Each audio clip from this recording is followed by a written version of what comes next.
warahmatullahi wabarakatuh. Perkenalkan, nama saya Irfan Soibowo. Saya mewakili kelompok 4 akan menjelaskan tentang best practice yang kami lakukan di SMA Islam Al-Azhar 15 Semarang. Mendukung Undang-Undang Nomor 14 Tahun 2005 tentang guru dan dosen, guru adalah pendidik profesional dengan tugas utama mendidik, mengajar, membimbing, mengarahkan, melatih, menilai, dan mengevaluasi peserta didik pada setiap jenjang. Pada kesempatan kali ini, kami akan menyampaikan 3 best practice yang akan dilakukan oleh PBG Bidang Studi Sosiologi. Lokasi praktik yang akan kami lakukan adalah di SMA Islam Al-Azhar 15 Semarang. Best practice yang pertama akan dipaparkan oleh Vina Rahmatina, SPD. Assalamualaikum warahmatullahi wabarakatuh. Perkenalkan, nama saya Vina Rahmatina, SPD. Adapun kesempatan kali ini saya akan menjelaskan terkait best practice yang telah saya lakukan. Adapun materinya adalah integrasi sosial dengan submateri konsep integrasi sosial. Saya melakukan best practice di kelas 11 IPS. Adapun karakteristik peserta didiknya adalah cenderung ramai, kemudian gaya belajarnya adalah kinestetik dan audiovisual. Sehingga saya melakukan pembelajaran dengan pendekatan saintifik. Model pembelajarannya adalah discovery learning dengan metode STAD atau Student STEAM Achievement Division. Metode ini saya pilih yang pertama adalah karena untuk meningkatkan kepercayaan diri dan kecakapan individual. Yang kedua adalah interaksi sosial dapat terbangun dalam sebuah kelompok. Nah, kelebihan yang ketiga adalah siswa diajarkan untuk mengembangkan potensi yang ada di kelompoknya. Yang terakhir adalah siswa diajarkan untuk menghargai orang lain dan saling percaya antara satu dengan yang lainnya. Langkah-langkah yang saya lakukan dalam pembelajaran terbagi dalam 3 bagian, meliputi pertama kegiatan pendahuluan, inti, dan penutup. Pada kegiatan pendahuluan, saya melakukan pengkondisian kelas. Kegiatan ini bertujuan untuk menciptakan suasana kelas yang kondusif agar peserta didik dapat mengikuti pembelajaran dan asesmen dengan baik. Kegiatan ini meliputi penginstruksian kepada peserta didik untuk merapikan kursi dan meja, memastikan bahwa yang ada di meja peserta didik hanya buku yang digunakan dalam pembelajaran pada saat itu. Pada saat proses selanjutnya, kegiatan yang dilakukan dengan mengucapkan salam pada peserta didik, dilanjutkan dengan berdoa yang dipimpin oleh ketua kelas. Silakan ada yang memimpin dari PW memimpin doa.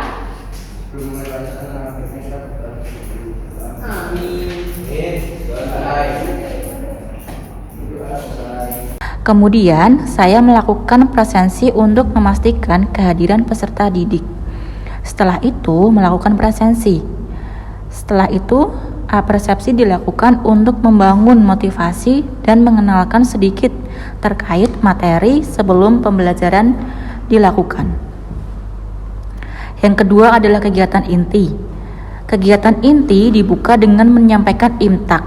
Adapun imtak yang saya sampaikan adalah surat Al-Maidah ayat 153. Imtak ini merupakan penggalan ayat dan artinya yang berkaitan dengan materi pembelajaran. Kemudian menyampaikan tujuan pembelajaran, di mana disampaikan agar peserta didik mengetahui capaian pembelajaran yang harus dicapai dalam siklus tersebut. Langkah selanjutnya yaitu menyajikan informasi. Informasi ini disajikan dikemas dalam bentuk video mengenai materi. Video ini disajikan untuk mendukung karakter belajar peserta didik yang cenderung audiovisual. Hal ini berdasarkan hasil pengamatan pada asistensi yang melihat mayoritas peserta didik di kelas 11 IPS memiliki karakter belajar yang cenderung audiovisual.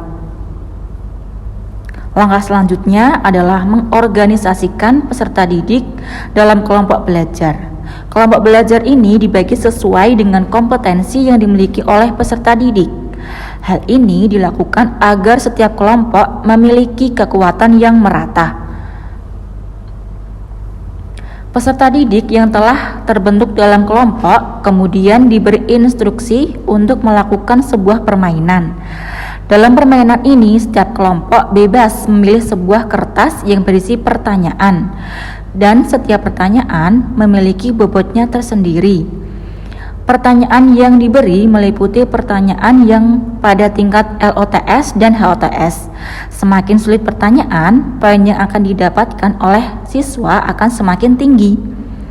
Siswa yang pada awalnya wajib mengambil pertanyaan pada setiap kategori, kemudian peserta didik bebas mengambil pertanyaan yang bertujuan untuk mengumpulkan poin.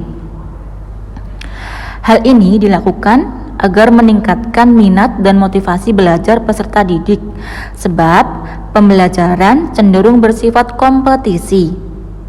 Langkah selanjutnya yaitu saya melakukan bimbingan kepada setiap kelompok dalam bekerja kelompok. Hal yang saya lakukan adalah dengan menghampiri setiap kelompok satu persatu, di mana untuk mengetahui progres pertanyaan yang sedang dikerjakan. Sebagai guru, saya juga mengarahkan kepada peserta didik bagaimana mengerjakan pertanyaan yang bersifat analitis. Peserta didik menarik kesimpulan berdasarkan kecocokan antara informasi yang diperoleh dan hipotesis yang dimiliki. Sebelum mengerjakan pertanyaan, peserta didik memiliki hipotesis sebelum proses pencarian informasi yang didapat dari sumber belajar. Hasil kesimpulan ditulis dalam bentuk notulensi. Langkah selanjutnya yaitu evaluasi. Evaluasi ini dilakukan dengan meminta kelompok presentasi hasil kinerja yang telah dilakukan. Peserta didik sebelumnya diberi kebebasan untuk menentukan media presentasi sesuai dengan kecakapan yang dimiliki. Mayoritas peserta didik menggunakan infografis dalam melakukan presentasi. Adapun langkah terakhir dalam kegiatan inti yaitu pemberian penghargaan. Langkah ini berupa pemberian pujian pada kelompok yang memiliki poin tertinggi.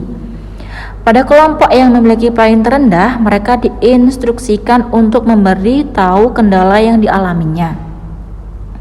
Kegiatan yang terakhir adalah kegiatan penutup. Dalam tahapan ini, saya melakukan reinforcement pada materi yang telah dipelajari. Hal ini dilakukan agar peserta didik dapat mengingat lebih dalam terkait materi pembelajaran. Selain itu juga, saya menyampaikan materi pembelajaran yang akan dibahas pada pertemuan berikutnya.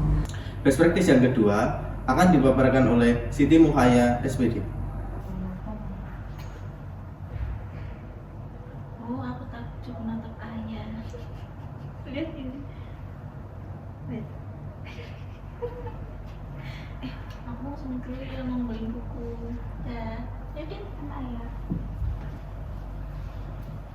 Halo Sobat PBG, perkenalkan nama saya Siti Muhaya. Pada kesempatan kali ini saya akan menjelaskan terkait dengan best practice yang saya lakukan di SMA Islam Al-Azhar 15 Semarang pada kelas 10 dengan materi penelitian sosial dan submateri pengertian, jenis, dan langkah-langkah penelitian sosial.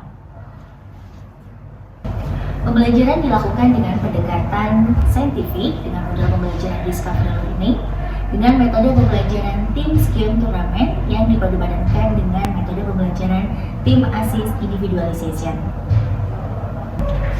PGT merupakan bagian dari pembelajaran kooperatif dengan menggunakan turnamen akademik, sistem skor, dan kuis untuk menunjang kemampuan individu.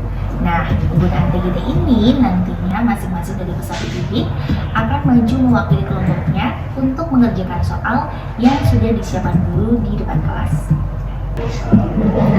Berdasarkan pada pengamatan yang dilakukan pada peserta didik merupakan individu yang dapat melakukan penularan berdasarkan pengalamannya. Oleh sebab itu, peserta didik dapat berpikir dengan cara yang abstrak, idealis, dan logis. Nah, PGT atau Tips Game Turnamen memiliki beberapa kelebihan loh. Yang pertama, pembelajaran melibatkan seluruh siswa untuk dapat berpartisipasi, aktif, berinteraksi, dan menggunakan pendapatnya. Yang kedua, meningkatkan rasa percaya diri siswa. Yang ketiga, meningkatkan motivasi belajar siswa. Yang keempat, meningkatkan pemahaman siswa terhadap suatu materi tertentu. Yang kelima, menumbuhkan rasa kebersamaan dan saling menghargai sesama anggota kelompoknya. Yang keenam, menjadikan siswa lebih bersemangat dalam mengikuti pelajaran karena dalam pembelajaran ini guru menyajikan sebuah penghargaan pada siswa atau kelompok terbaik. Dan yang terakhir, menghidupkan interaksi antar siswa maupun interaksi antar guru dan siswa sehingga pembelajaran tidak membosankan. Pada kegiatan pendahuluan, saya melakukan pengondisian kelas. Kegiatan ini bertujuan untuk menciptakan suasana kelas yang kondusif agar peserta didik dapat mengikuti pembelajaran dan asesmen dengan baik. Kegiatan ini meliputi penginstruksian kepada peserta didik untuk merapikan kursi dan meja, memastikan bahwa yang ada di meja hanya buku yang digunakan dalam pembelajaran saat itu. Pada proses selanjutnya, kegiatan yang dilakukan dengan mengucapkan salam pada peserta didik dilanjutkan dengan berdoa yang dipimpin oleh ketua kelas. Kemudian, saya melakukan presensi untuk memastikan kehadiran peserta didik. Setelah melakukan presensi, apersepsi dilakukan untuk membangun motivasi dan mengenalkan sedikit terkait materi sebelum pembelajaran dilakukan. Nah, pada kegiatan selanjutnya, yakni kegiatan inti dibuka dengan menyampaikan imtak kepada peserta didik. Imtak sendiri merupakan penggalan ayat dan juga artinya yang berkaitan dengan materi pembelajaran. Kemudian, tujuan pembelajaran disampaikan agar peserta didik mengetahui capaian pembelajaran yang harus dicapai dalam siklus tersebut. Langkah selanjutnya yaitu menyajikan informasi. Informasi yang disajikan dikemas dalam bentuk gambar mengenai materi gambar disajikan yang mendukung karakter belajar peserta didik yang cenderung audiovisual. Hal ini berdasarkan hasil pengamatan pada asistensi yang melihat mayoritas peserta didik di kelas 10 IPS memiliki karakter belajar yang cenderung visual. Langkah selanjutnya adalah mengorganisasikan peserta didik dalam kelompok belajar. Kelompok belajar dibagi sesuai dengan kompetensi yang dimiliki oleh peserta didik. Hal ini dilakukan agar setiap kelompok memiliki kekuatan yang merata. Terdapat 4 peserta didik yang terpilih menjadi tutor. Tutor bertujuan untuk mengkoordinasi kelompok dalam jalannya permainan dan memastikan bahwa anggota kelompok memahami apa yang telah disampaikan. Peserta didik yang telah terbentuk dalam kelompok kemudian diberi instruksi untuk melakukan sebuah permainan. Dalam permainan ini, ketua kelompok memimpin untuk mengerjakan 9 soal yang telah dibagi dalam suatu kelompok. Ketua kelompok mengkoordinasikan peserta didik yang mana yang tepat untuk mengerjakan setiap jenis soal. Nah, peserta didik dituntut untuk tepat dan cepat dalam mengerjakan soal yang telah disediakan. Kemudian, langkah selanjutnya yang saya lakukan adalah membimbing kelompok dalam bekerja dan belajar. Hal yang saya lakukan dengan menghampiri setiap kelompok satu persatu untuk mengetahui progres pertanyaan yang sedang dikerjakan. Sebagai guru, saya juga melakukan pengondisian agar permainan tetap berjalan kondusif. Kelompok diklasifikasikan berdasarkan kecepatan pengerjaan soal. Setelah semua kelompok menyelesaikan lembar kerja yang telah disediakan, saya mengkoreksi apa yang telah dilakukan oleh peserta didik. Evaluasi dilakukan oleh guru sesuai dengan ketepatan dan kecepatan kelompok dalam mengerjakan lembar kerja. Peserta didik menarik kesimpulan berdasarkan kecocokan antara informasi yang diperoleh dan hipotesis yang dimiliki. Sebelum mengerjakan pertanyaan, peserta didik memiliki hipotesis sebelum proses pencarian informasi yang didapat dari sumber belajar. Hasil kesimpulan ditulis dalam bentuk notulensi. Kesimpulan dilakukan oleh kelompok yang menang. Langkah terakhir dalam kegiatan inti yaitu pemberian penghargaan. Langkah ini berupa pemberian pujian pada kelompok yang memiliki poin tertinggi. Pada kelompok yang memiliki poin terendah, mereka diinstruksikan untuk memberitahu kendala yang dialami. Nah, pada kegiatan penutup sendiri, dalam tahap ini saya melakukan reinforcement pada materi yang telah dipelajari. Hal ini dilakukan agar peserta didik dapat mengingat lebih dalam terkait materi pembelajaran. Selain itu, saya menyampaikan materi pembelajaran yang akan dibahas pada pertemuan berikutnya. Best practice yang ketiga akan dipaparkan oleh Dita Iklima SPD. Assalamualaikum warahmatullahi wabarakatuh. Halo teman-teman, perkenalkan nama saya Dita Iklima. Kali ini saya akan menjelaskan mengenai best practice yang telah saya lakukan pada kelas 11 IPS SMA Islam Al-Azhar 15 Semarang, tepatnya pada materi integrasi sosial dengan submateri syarat keberhasilan dan tahapan dalam proses integrasi sosial. Saya melakukan kegiatan pembelajaran berdasarkan teori belajar humanistik, di mana pada teori ini menjelaskan bahwa setiap peserta didik itu mempunyai kemampuan yang berbeda-beda, sehingga di sini tentunya saya sebagai pendidik harus melakukan berbagai pendekatan terhadap peserta didik. Nah, pada kegiatan pembelajaran kali ini, saya menggunakan pendekatan saintifik dengan model pembelajaran problem-based learning dan dengan metode pembelajaran kontekstual. Nah, dengan metode pembelajaran kontekstual ini, nantinya peserta didik itu diharapkan dapat meningkatkan minat dan pemahaman mereka, sehingga nantinya mendapatkan pengetahuan yang fleksibel dan dapat mengatasi permasalahan yang satu ke permasalahan yang lain. Terdapat 3 langkah-langkah dalam kegiatan pembelajaran. Yang pertama adalah kegiatan pendahuluan. Pada kegiatan pendahuluan, saya melakukan pengondisian kelas. Kegiatan ini bertujuan untuk menciptakan suasana kelas yang kondusif supaya peserta didik dapat mengikuti pembelajaran dan asesmen dengan baik. Kegiatan ini meliputi penginstruksian kepada peserta didik supaya merapikan kursi dan meja dan memastikan bahwa yang ada di meja peserta didik hanya buku yang digunakan dalam pembelajaran pada saat itu.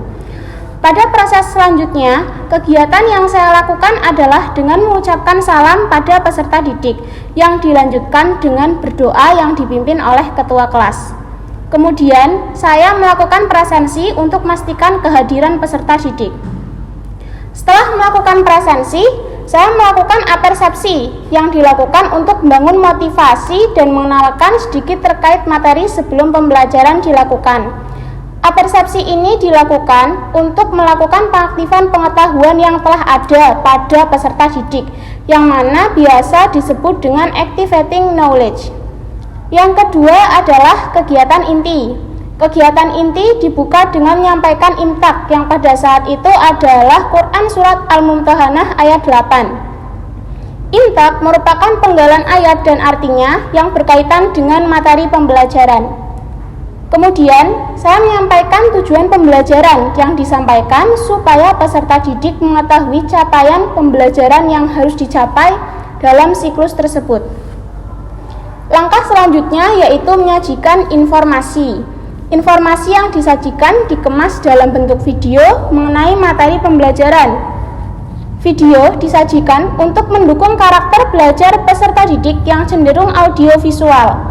Ini berdasarkan hasil pengamatan pada asistensi yang melihat mayoritas peserta didik di kelas 11 IPS memiliki karakter belajar yang cenderung audiovisual.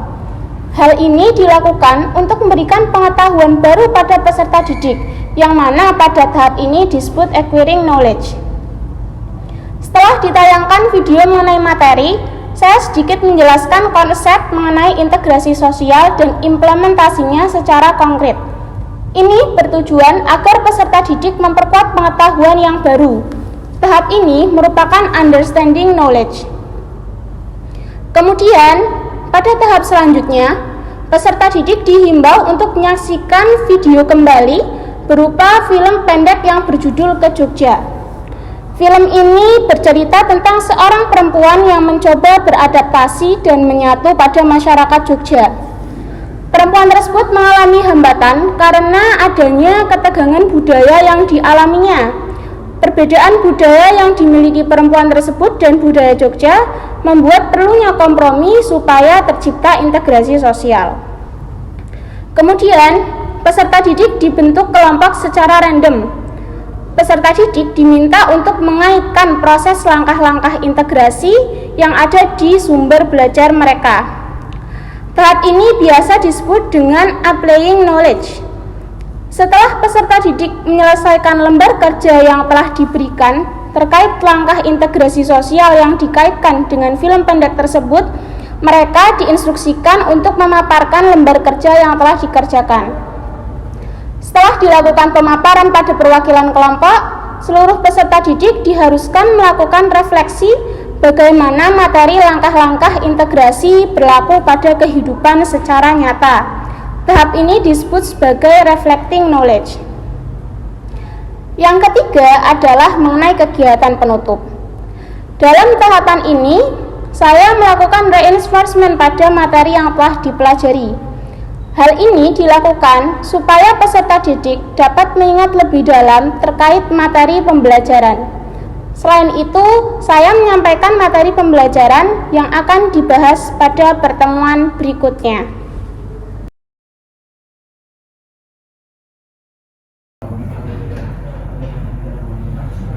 Teori humanistik adalah teori yang bertujuan untuk memanusiakan manusia.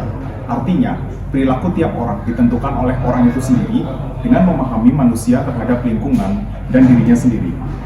Paradigma pendidikan humanistik memandang bahwa manusia sebagai manusia yang seutuhnya.